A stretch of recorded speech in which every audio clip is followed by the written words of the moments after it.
जय हिंद दोस्तों। ऑपरेशन सिंदूर के बाद से अभी तक पाकिस्तान एकदम शांत है। ऑपरेशन सिंदूर को 2 से ज़्यादा महीने हो गए और धीरे धीरे अब पूरी दुनिया का ध्यान इंडिया और पाकिस्तान से हट के रसिया और यूक्रेन युद्ध की तरफ शिफ्ट हो गया। तो क्या ऑपरेशन सिंदूर में अपने 11 एयरबेस में ब्रह्मोस देवता का प्रसाद खाने के बाद पाकिस्तान अब सुधर गया है? तो इसका जवाब है नहीं।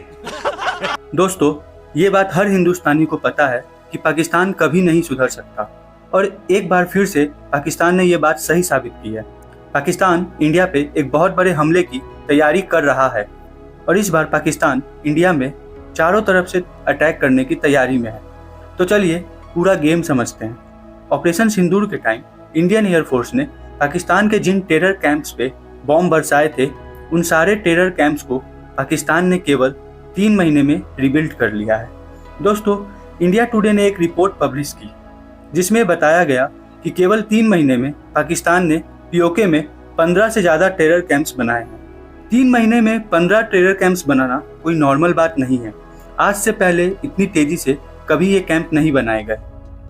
अब बात करते हैं पाकिस्तानी आर्मी को सही नाम से बुलाने वाले लेफ्टिनेंट जनरल अहमद शरीफ चौधरी के बारे में।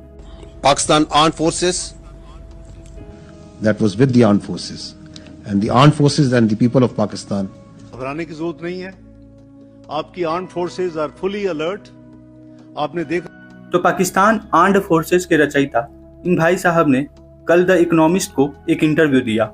उसमें जब इनसे पूछा गया कि इंडियन प्राइम मिनिस्टर ने बोला है कि अगर भारत पे कोई भी आतंकवादी हमला होगा तो पाकिस्तान के खिलाफ मिलिट्री एक्शन लिया जाएगा, तो इसका जवाब देते हुए इसने बोला कि इस बार हम भारत में डीप इनसाइड हमला करेंगे और इस हमले की शुरुआत हम ईस्ट से करेंगे, मतलब बांग्लादेश से। और फिर इसने बोला कि भारत को ये समझना चाहिए कि हम उनको कहीं भी हिट कर सकते हैं।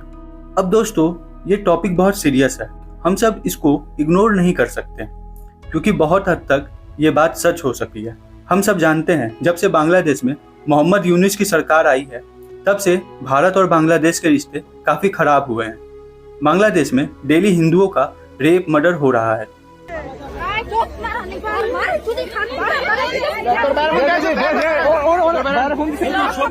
वहाँ पे खुल के इंडिया के खिलाफ हेट स्पीच दी जाती है। মমতা ব্যানার্জি এই মহিলাটি ভারতের প্রধানমন্ত্রী মোদীকেও বলে দিচ্ছি। और ऑपरेशन सिंदूर के टाइम बांग्लादेश के एक्स आर्मी चीफ ने इंडिया के चिकन नेक पे अटैक करके कब्जा करने की बात भी कही थी। तो ऐसा बिल्कुल पॉसिबल है कि पाकिस्तान और बांग्लादेश दोनों मिलके भारत पर एक बड़ा अटैक करने का प्लान कर रहे हों। और बहुत सारी रिपोर्ट में तो ये भी दावा किया गया है कि ISIS के बहुत सारे स्लीपर सेल्स बांग्लादेश के थ्रू वेस्ट बंगाल में आ चुके हैं। और अभी कुछ टाइम पहले चाइना, बांग्लादेश और पाकिस्तान तीनों ने मिलके एक ज्वाइंट मीटिंग की थी।